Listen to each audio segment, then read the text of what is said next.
I have to say, we're very happy. We're very happy about that.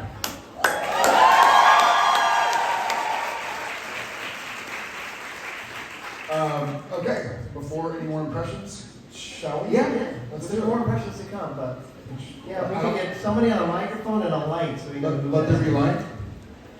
Did someone in line complain about blinding lights? Because they should fucking sit up here and look at police lights. I feel like I'm getting chased by a helicopter. I know. They smell fear. Hi. Let's go ahead. Are you? No, we're gonna be okay. Sure. Oh, blinding light. Yeah. No, sure. Yeah. Yeah. Getting Okay. whiplash. All right. She doesn't mind. You. She's not paying attention. Hello, I'm sorry, but my question is not supernatural related, but I'm a dog photographer and love the different characteristics of different dog breeds. So if you have to describe yourself as a dog breed, which one would it be and why? Ooh. You're definitely, I can see you as a dog easily. Oh, yeah. What do you think you'd be? I'm full dog. A Great Dane? Kind of. I've heard golden retriever, and I get that, and a lot of me is golden retriever, but my German Shepherd is 99.99% golden retriever. But there's like 0.001% that's like, I'll fucking kill you, you mess with me. So I think it's kind of A little bit of don't get picture. And I also, nothing against Goldens, I think I'm more intelligent than the Golden Retriever. I'm a bit more thoughtful, a bit more pensive. And my German, we had a big snowstorm during season 1 of Walker, and we ended up having to have, getting to have some of the cast and their pets come stay with us because we had power still for whatever reason, like some parts went out in the grid. And Kale, who plays my son, he and his family, so the 5 collies, and their 2 dogs came to stay with us. And one of their dogs, Rascal, rest in peace, he's since passed, unrelated. But he was, everybody's out of sorts. There's snow on the ground, we're all big dogs in our new house with 3 other dogs and other people, different smells. And I think Rascal was a little just out of sorts, so he kept on like yipping, like, he was kind of like, yeah, he would nip at the dogs, and he'd nip at Coda, my German Shepherd, and Coda would be like, you're annoying, like, I don't want to play with you. Then he nipped at my Golden, and my Golden actually bit him in the ear and tore his ear open. And so they ended up like nicknaming him Notch. He was already like 10 years old or whatever. But the funny thing is, that's kind of the reaction I have with like, I just want to play. Like my German Shepherd, ironically, is what I'm saying, is the one who was like, I want to play. Oh, you're mean. Rascal was not mean. He was just, uncomfortable in that situation. When you were younger, you were definitely the puppy version of whatever it is. The dog, Yeah. big, huge dog who doesn't quite know that he can hurt you. You know what I mean? Yeah. I remember one of my biggest mistakes in life was like 3 in the morning. We came out of a bar, and this found us under Rye Robinson Dum Dum. I said, show me how do you do like the kicks and put your hip into it? You mean like this? And he just fucking kicked me. And I fell into a trash can. And really go into stroke. Like, just getting it stopped. Stroke. Come on. It's wrong. You like me. It's friend, peace, white flag. There's certainly a part of me that doesn't. Jen tells me that often. She's like, you don't realize how strong you are. Yeah. And I'm like, oh, sorry? Right? Yeah. I was a really late bloomer, Yeah. And so, You're a little guy trapped in a really big guy's body. kind of, yeah. I'm like a couch lapdog that's 200 pounds. I think I'd be like an Aussie. Yeah. Because they're very loyal, but also kind of codependent. Well, look at me. Where are we going? I had an Aussie, and it was a lot. I loved her so much, but it was a lot. It was a big, because they really are. They're smart and they're Super smart. loyal. I like that. They sometimes can be mean if they get in a bad mood, but mostly they're just like, there's all about you. What are we doing? Yeah, what's going on? What's going on? What's going on? Yeah. Yeah. And it's my FOMO, my fear of missing out. Yeah, he's got some fun with it. It's strong. It's very strong. That's right. I get it. I have some too. Yeah, and so Yeah. so I it's, like that. Yeah, I like that. We're both shepherds. yeah. And what dog are you? I'm Irish red setter. Where are you from? I'm from Germany. German red setter. I would also say Australian Shepherd because or Golden Retriever because I'm happy. And I'm a family person, so yeah, Australian Shepherd and Golden Retriever are family dogs, and they love their family and aren't so much independent. So yeah, I think maybe Golden Retriever or Australian Shepherd. I like it. I felt like for a second it was like a dating game. She's like, I like people, I like families, I like to take long walks. I like the rain and the sun. Well, thank you. Yeah, thank you. Thank you too. All right. Hi there. Hi Jared, hello. Hello. So as this is the first Jared and Rob panel I've ever been to. Yeah, might be the first one you've ever done. I'd like to ask you about working together. I'm wondering what memories do you have about filming supernatural episodes such as Monster at the end of this book that you'd like to share? I have a lot. I have a lot of memories working with these guys, and specifically Jared. Like, Jared and I got some cool scenes. Like, remember like first episode, I had a scene with you. I can't wait to get there in my rewatch because I could kind of find out what I was talking about. But I talked to you about having this demon blood in you, and Chuck has a scene with Sam where he's like, "How you doing? You okay?" Demon. He's like asking me how he's doing. Is that Sam's the one that you can break down and be human with a little more than Dean, who's like, "Meh, we don't go there. Don't go there." So I feel like we got some sort of softer scenes like that. The other thing I always remember with you is in the episode, I don't know, in that one episode, I come around the corner, I feature somebody else, and I hit you in the face with a plunger. And we were faking it, and you were going like this, but then one time I actually tagged you, and afterwards I was like, "I'm so sorry," and you're like, "It's okay." That barely registered. What happened? Did you hit me? Did you hit me? What do you remember you were doing? I also have a lot of memories. It's funny. I remember where my trailer was. It's funny because I associate seasons 4 and 5 in my head kind of as one experience, and so I have a lot of vivid memories. I mean, that's when I met Jen, fell in love. We ended up, going steady. Like I said, in 1950, she wore my letter jacket. So I remember where my trailer was the week I was getting ready to go to New York and propose to her. And I remember we were shooting the real Ghostbusters. And we were shooting the scene at the con where you're up there. And so Rob, no big surprise to anybody, has great comic timing. And so he was there, and it's the scene where Dean and Sam walk in, and we're sitting at the back going like,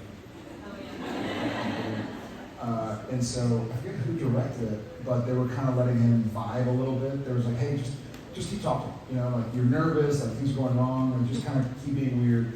Then Sam and Dean walk in, and you get a little more strange. And I remember kind of being, I think we were doing a sequence where it was over the crowd to Rob, to Chuck, and Jensen and I were not on camera, but we were there on the set, but not on the camera. And we're kind of watching, being like, "Fuck, he's really good, man. Like, this is really cool." Like, it made everything work. Rob has a crazy sense of story from, like, God's perspective, so to speak, and what needs to happen to make it all work. And he did that on more than one occasion. And then I also remember, I hate to bring this up, but when we killed him, season 15, and we were up Squamish, yeah, halfway to Whistler, and it was one of those situations where our trailers were like a drive away from set, and so we all just kind of sat there and chilled out, and shot Ray Galecki, and that's awesome. And we were kind of in a bubble because of COVID. Yeah, and we would hang out. It was just beautiful, so picturesque. and yeah, we're doing this thing, what do we call it? Brave Alecki, where he was doing, you were doing the, what is it, the caber, tossing the caber? We found this long piece of wood and he was like tossing the caber. And I think I tried to do it, and like, and then you were like really tossing the caber. It was a weird, it was a strange, for me, and for you as well, I imagine, it was like so fun to be there on set with a couple of other actors and friends that you've known for so many years. And it was bittersweet. You know, we'd all just coded, what do you call it? Quarantine for 2 weeks, and we would FaceTime the four of us, like Jake and Jensen and me and Rob, and we'd like shoot the shit because we couldn't leave. And so we're like, hey guys, miss you. Yeah, how's your quarantine? How's your quarantine? Good. How's yours? Good. Cool. I remember because you guys were going to work before me, so you got out of quarantine before I did. Yes, And so it was like you were getting out of jail, and I was like, well, hey, say hello to my mom for me. Jailbreak tomorrow. Yeah, that's right. It was just a funny, like, hey, good to see you. Good to see you too. What'd you do today? I stayed in my apartment. What did you do today? I stayed in my apartment. It was great. I can't wait to work with him again. Thank you. If you will. Yeah, we had a lot of good memories like that. I think like, man, we had a lot of good scenes together. We had a lot of good stuff together. You know, the other funny thing is that, and it became old hat by the end, but like, there were many scenes. We're both standing. I'm on an apple box. There's a scene. Jensen as well. There's a scene that they sell the pictures at conventions. It's from the convention episode where you're on stage and we're having a conversation, and I'm miles below you. But I remember specifically, I'm on an apple box, so I'm already up, but I'm way down. You know. But yeah, I mean, I always think about that. I'm like, oh, that's. Jensen and I, we had an agreement that anytime we had a scene together and we were in the same shot, and he had to be on apple box, he got to punch me. Not in the face or anything, that hurt. But he would punch me in the arms if they brought him like a pancake or a half apple or whatever. And conversely, if I had to take my shoes off, then I got to punch him. But as you know, and maybe some of you know, it's easier to have somebody bring in an apple box than to have you take your shoes off and re-mic, because the microphone pack is there often. And so finally, they got to a place in like season 2 or 3 where we'd be doing a scene and they'd look at the framing and be like, hey, bring in an apple. I was like, no, fuck that. I got it. Dean, are you sure that you were? Because the camera's here. And I was like, I don't want him to punch me anymore. He's tall. He's a strong dude. So I mastered the power squat. Some of you know from photo ops. Like, I stick that ass out. I have a lot of stand-ins that I'm in many different shows that if they're standing in for me, they're going like this. See, I had some that had like stilts in their shoes. Rich DiDonato was my Gilmore Girls stand-in. He was probably 5'10", but he had full platform shoes that he had built to stand in for 6'2" above. Not a word of a lie. The Jared shoes. The Jared shoes. The good old Jared shoes. Thank you so much. Sorry. Thank you. Cheers. You too. I was wondering if there's a language you always wanted to learn and be fluent in, besides English, of course. I'll go a step further. I'll start this mug out because I'm in the process. So mi esposa, mi wifey. How do you say wife in Italian? What am I looking at? Mi moglie. La mia moglie. My wife, her grandparents were born in Italy and went to the States.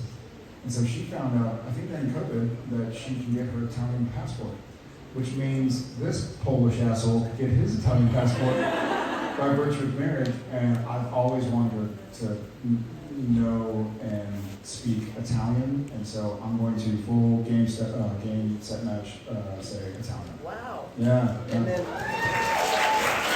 wow, and so you have to know it to get the passport? I'm not sure. But you're going to do it? I'm going to do it. I would love that. I'd love to learn Italian. It's a beautiful language. Let's do it. I took French for like 6 years, but then every time I go to France and try to speak it, they answer me in English. So I feel like what word to do. The table for two, the table for two. So what else what I'd like to learn. I would like to learn. I mean, I'm so confused by a lot of languages that like Russian, English, Russian, Mandarin, Japanese. Like how I just don't know if my brain can to go there at my age, but I would love to try. It's not that hard. Okay, good. Well, you do it for us. Oh, okay. All of a sudden, you're fluent. Were you from there? You know what's hard? What I think about like Russian and Japanese, Mandarin, Cantonese, etc., is that their characters are different. So even with I love French. I would love to learn French, but I can come to Italy and see a menu and kind of pronounce it. I can go to Spain, kind of pronounce it. You go to France, and it's like je t'aime, like je t'aime. I'm like, no, there's an A and an I in there. Like, you're not really saying like I'll take the dejeuner. That's déjeuner. That's not what it says. But even that, you can sort of. But going to Japan or go to Russia, like I don't know. Hieroglyphics. Yeah, I don't know what the, So there's a lot we don't know, and Are you French? Yeah, I'm German. German too. We know each other. German, because it's the same. English is from the sort of same root as German. Yeah. So there's some German. Sometimes I feel like, or like when I go to Amsterdam, Dutch, I feel like, like hotel in Dutch is like a bed and sleeping in. You know what I mean? I feel like you have to kind of figure it out. You know what I mean? What is please marijuana? So how you can't speak in him. But yeah. Well, German's the same. It's like, Yeah. The bra, stop them from flopping. Yeah. Is that the word for sports bra? So sorry, ladies. My apologies.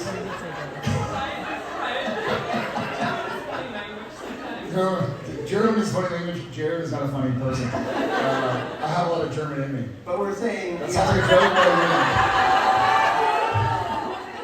I'm not gonna do it. I do. 23. There you go. You read German in you? Any German? I do have a little German in me. Yes, I do. Very small. Very small.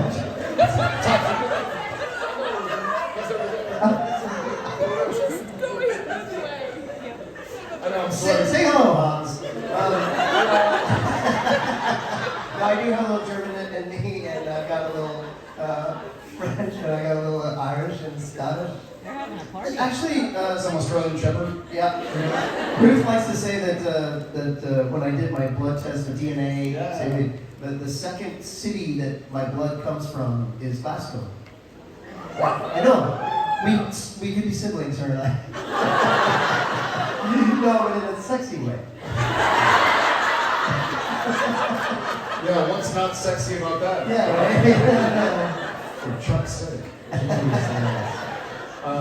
Anyway. On that note, we are getting. All of them. They're telling us. They are saying. They are literally Sandy us from Real Ghostbusters, going like. What? Do the polka?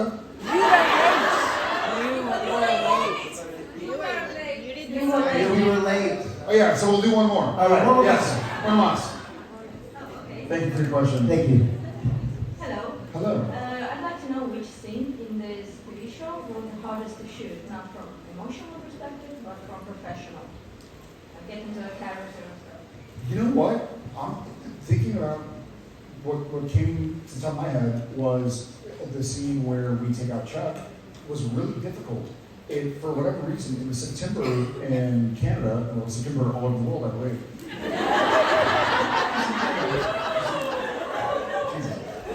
But it was at a hot day, and they had, Chuck is beating the shit out of us. And so Rob is there, he's doing his stunts. He has a stuntman, but he's doing a lot of it himself. And then, there's a scene where he's beating up Dean, and so I'm off camera watching, and there's a scene he's beating up me. And they had, so a lot of times when you see, I think probably every time, when you see a character kind of like get knocked through the air and fall like on the sand, what they actually do is they build like a 10 foot by 10 foot deep hole in the sand and put a stump pad there and then cover it up with sand. And so when you hit it, it's not just like thud, but you still hit the gravel. Or cushion. Yeah, it's cushion. The surface is still gravel, it's still like rocky sand essentially. And so doing that over and over again, and then every now and again you're trying to throw yourself and land, but you don't land. You can't really tell where the pad is because obviously the camera sees the ground, so if you could see it was obviously fake, then it would look crappy. And so you're just like, okay, I think the pad is here. All right, fake hit me. And he fake hits me and you jump, and then you land like half on the actual rocky gravel and half on the sand rocky gravel. And so your shoulder hurts from hitting the ground, and your skin hurts. Like I was cut up and down my back and stuff like that. It was fun. Yeah, but seriously though, like we get in there and like we didn't have a lot of fighting scenes in these guys, but in that scene that was all about it, and like they had the harder job because they were getting beaten up. It's it's impressive because but like these guys do their own stunts and they do it well. Like 15 years of taking hits, like they do it really really well. That was pretty grueling. And then for me, it would be later in that same scene when you all drove off and like the dirt sort of sputtered in my face, and I'm literally, it's not in the script, but I kind of break down into tears. Just because of the whole moment, just like, take me with you, I'm sorry, just like, that ended, like, this is That was really powerful yeah, to watch that. it's almost over for me, it's like, Yeah. everything was in that. And then we just kind of go like, no, you're done, and walk away. That was actually really powerful. There was so much to it beyond his phenomenal performance. It was like, okay, we're gonna wrap, and then we're gonna, shoot the finale or whatever. And so it was a really powerful moment. But again, kind of what he touched on is it's 8 hours of doing like semi-grueling physical activity to go like, okay, here's the time, Rob, where you finally realize that you're done, you're powerless, and the Winchester's leaving you for dead. Like, how do you do that after sweating in the sun for 8 hours, doing fight sequences and getting thrown and throwing? So hopefully it came out well and y'all enjoyed it. We certainly enjoyed making it, even though it was difficult. Thank y'all so much. Thank y'all.